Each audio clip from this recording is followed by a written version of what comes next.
biasa di wilayah Sumatera, hiduplah seorang petani bersama ibunya bernama Toba dan Ibu Toba.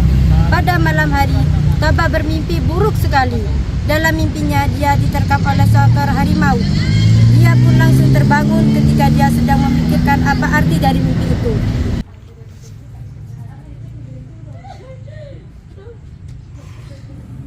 Tiba-tiba, ibunya batuk dan sesak napas. Toba pergi ke kamar.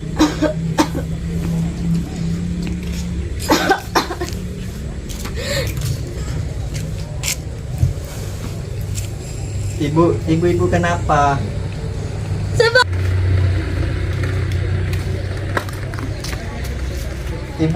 Ibu kenapa? Anakku, ibu tidak apa-apa, ibu hanya batuk biasa. Jangan khawatir. Tidak ibu sangat kesakitan.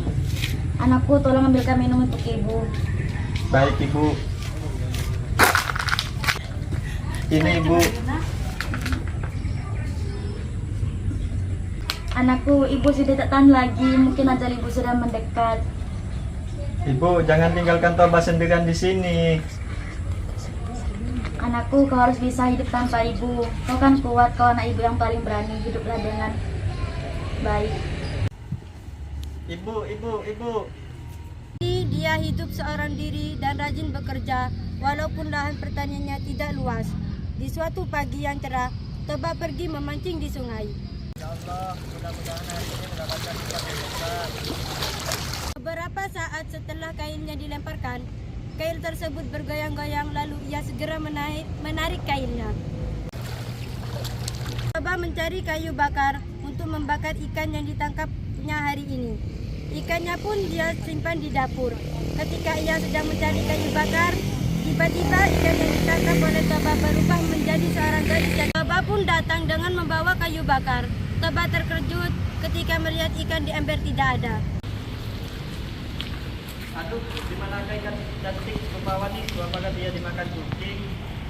Tunggu, kau jangan memakanku. Aku bersedia menemanimu asal aku tidak kau makan.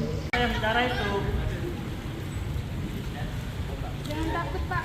Aku juga manusia sama seperti kau. Aku sangat berhutang budi padamu karena kau telah menyelamatkanku dari kutukan sang dewata. Aku sedia menjadi istrimu. Itu saja. Namaku Toba, mari kita lekas pulang. Aku sudah tak sabar untuk memberitahukan bahwa kau akan menjadi istriku. Tapi Toba, ada satu hal yang harus kau rahasiakan tentang diriku. Aku mohon kau tidak menceritakan asal-usulku yang berasal dari Islam. Karena jika masyarakat itu tahu akan hal itu, pasti akan terjadi rencana besar yang melanda di desa ini. Baiklah, percayakan semua ini padaku. Mari kita lekas pulang. Saat mereka memasuki kampung Pak Toba, ada beberapa orang yang tidak suka akan kehadiran Putri. Hei Inang, kau tahu tidak? Tadi si Toba aku tengok membawa seorang cewek. Bajunya mantap. Alah, paling si cewek itu dia guna-guna biar tertarik padanya. Kau kan tahu sih, alias juga laku. Oh iya ya, pintar kali kau ini. Sudahlah, lekas kita pulang, jijik. Aku melihatnya.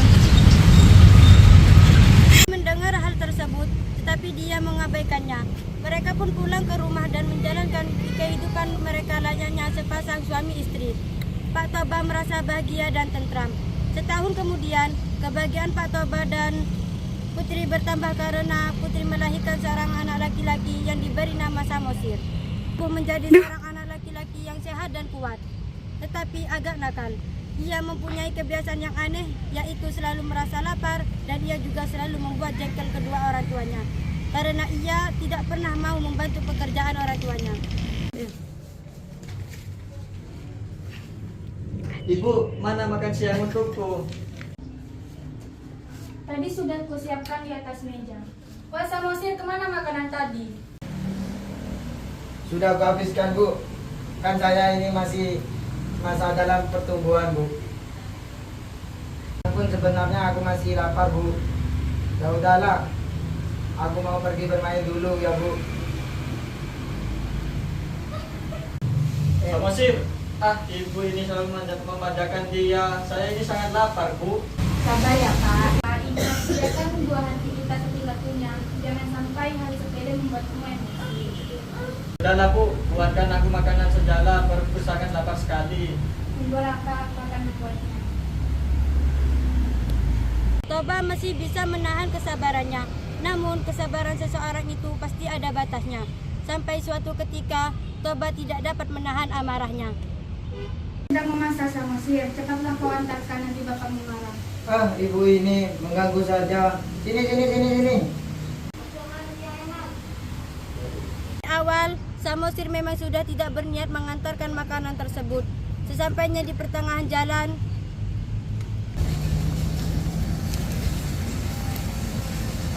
Jalan ke sawah saja sudah aku buat lelah. Jalan aku makanlah.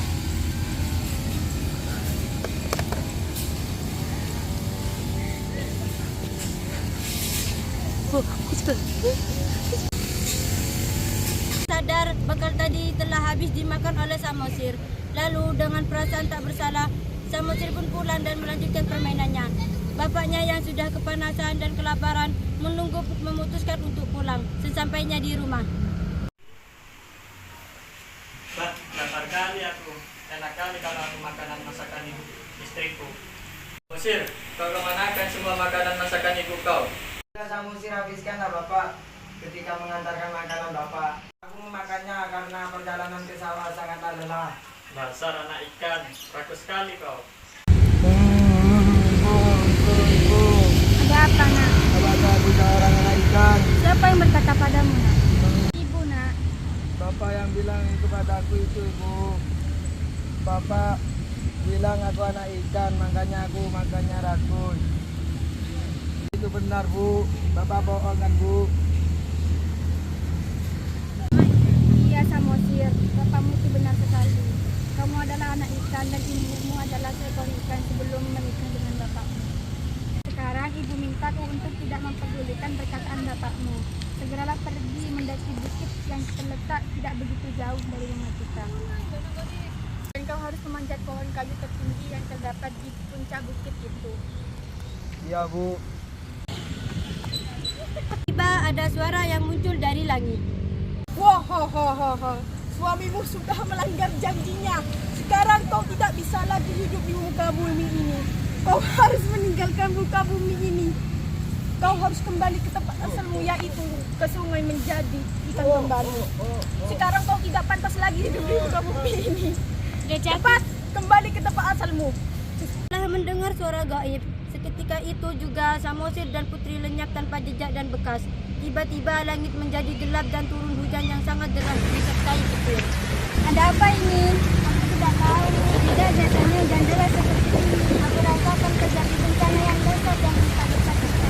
Ya benar, karena selama ini kita akan meninggal.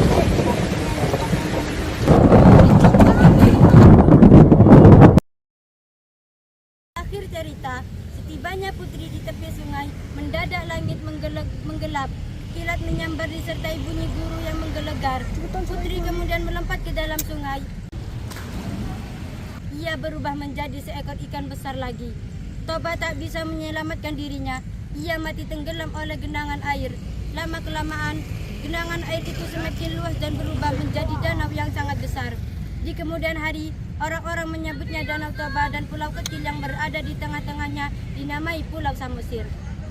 Demikian cerita Danau Toba ini, kita bisa mengambil amanat.